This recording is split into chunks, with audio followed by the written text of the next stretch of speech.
Hello everybody, welcome back to my sunroom here in East Tennessee. It's already the middle of July, towards the end of July. Where does time go?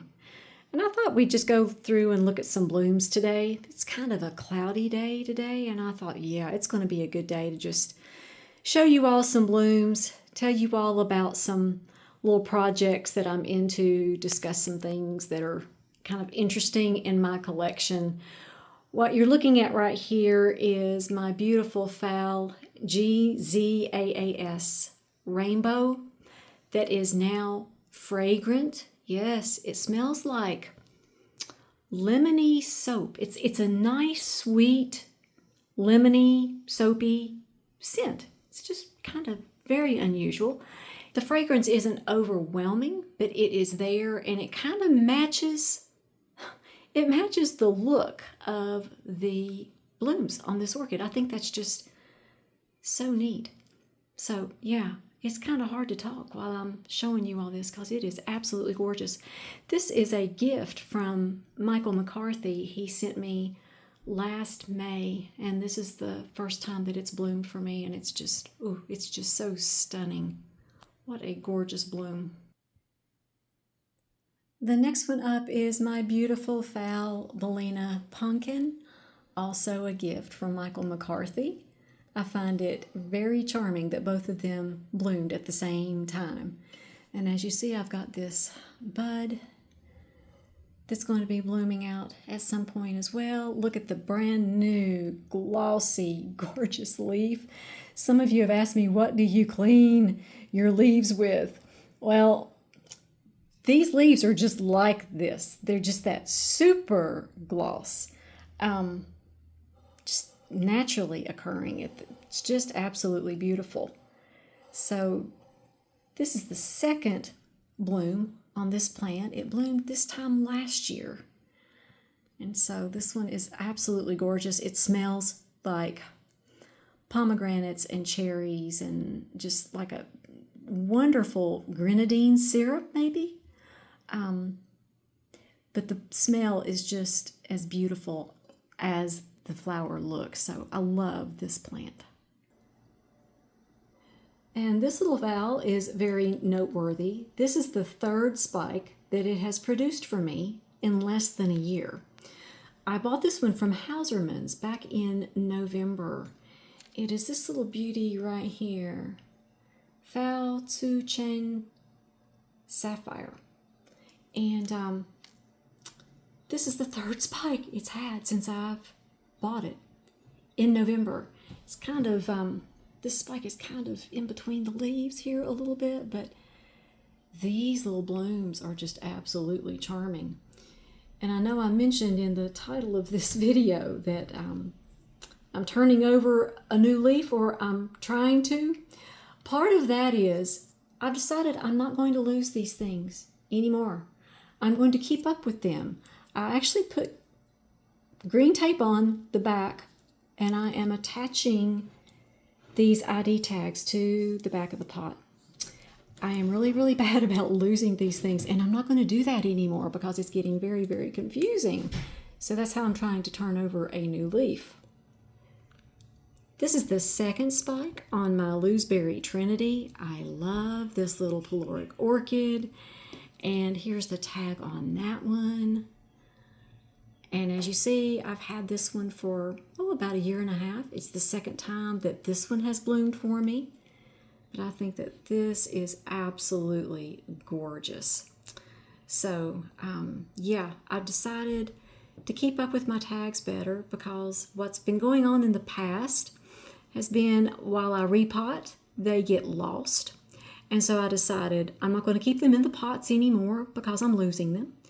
So yeah, I decided the tape method on the decorative pot, that is working much better for me. So hey, whatever works and helps me keep my record straight is what I'm going after. And look at the beauty here. This is Phal I Shin Venus Sunkissed.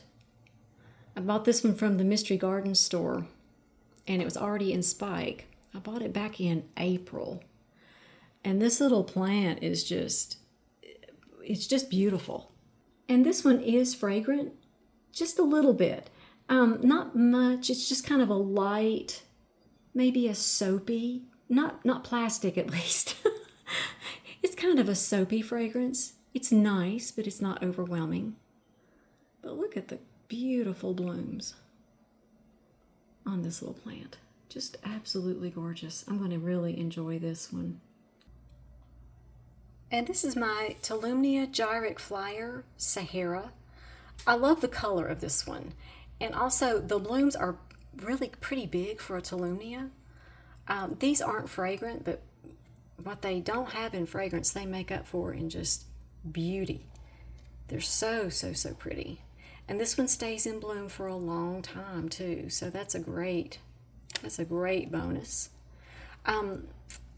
Another thing that I'm going to start doing is, and I kind of want your all's input on this, I need to start keeping better records, written records, on what I'm doing with my orchids. The way that I've been doing it for years is I've been keeping everything in a little notebook, and I think I'm going to have to adjust what I'm doing, because I'm trying to keep up with when I repot them, how I fertilize them, like how much fertilizer I'm using, that kind of thing. I need to get better on my records with that kind of thing. So I was just wondering, how do you all keep up with all the information on your orchids? That would be useful information for me. And here is my foul purple dust. Boy, does this thing ever bloom a lot. I was talking a couple of years ago to my friend Patrick, and he was telling me that this one looks like a cross between foul Shirleyana and a big white wedding foul. And that's exactly what this looks like. She's the very first one to spike for me in the year. Like, this is a brand new spike, and it's, July. And the interesting thing is in the fall, there will be another spike that's triggered. So this is almost like a summer blooming foul, like the Shirleyana, and it also spikes in the fall like a white wedding foul. So I really love this foul. I've had this one for, I believe, 9 years. I've had it for a while. See, when I keep up with tags and such things, I'm a little bit better at telling you all how old something is, but I've had this in my collection, I know, since 2015. So yeah, she's just beautiful, and honestly, the older she gets, the better and better she performs, the better and better she blooms. But I think it's very unusual that she takes after both summer blooming qualities, and she also spikes in the fall. And the interesting thing about that spike is the blooms will be larger than these blooms. These are a little bit smaller than the ones that she produces when she spikes in the fall. So I find that very interesting. And this is a huge bloom on my Brassicatlia, Memoria Vitali Limelight, green with red lip. See, I told you all I'm trying to do better with my tags here. I'm keeping up with them now. I'm turning over a new leaf, I promise. But this one is absolutely huge. Look how large this bloom is. It's gigantic, and it's got 2 more buds that it's working on. So yeah, this bloom is a little tiny bit lopsided, but it's still absolutely beautiful. This is a very vigorous plant. I love this Callia.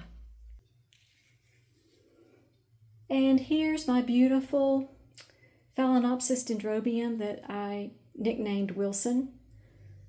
I've had him in my collection since 2016, so this is the 8th summer that I've grown this plant. Absolutely love the color of these blooms. It's absolutely beautiful. So I want to thank everybody for watching. I'd also like to thank my sponsor, the Orchid Supply Store, for supplying all the bark, the moss, the pots, potting soil. Everything that I use comes from the Orchid Supply Store. And don't forget, when you place an order with the Orchid Supply Store, to use my coupon code AMY for a 12% viewers discount, and you also get free shipping within the United States. And thanks to everybody for watching. I hope you've enjoyed my tour. I just really enjoy sharing all of my beautiful blooms with you all. You all are my orchid family. I appreciate you all so very much. And before I end the video, I'd love to say the blessing over you, your families, and your plants.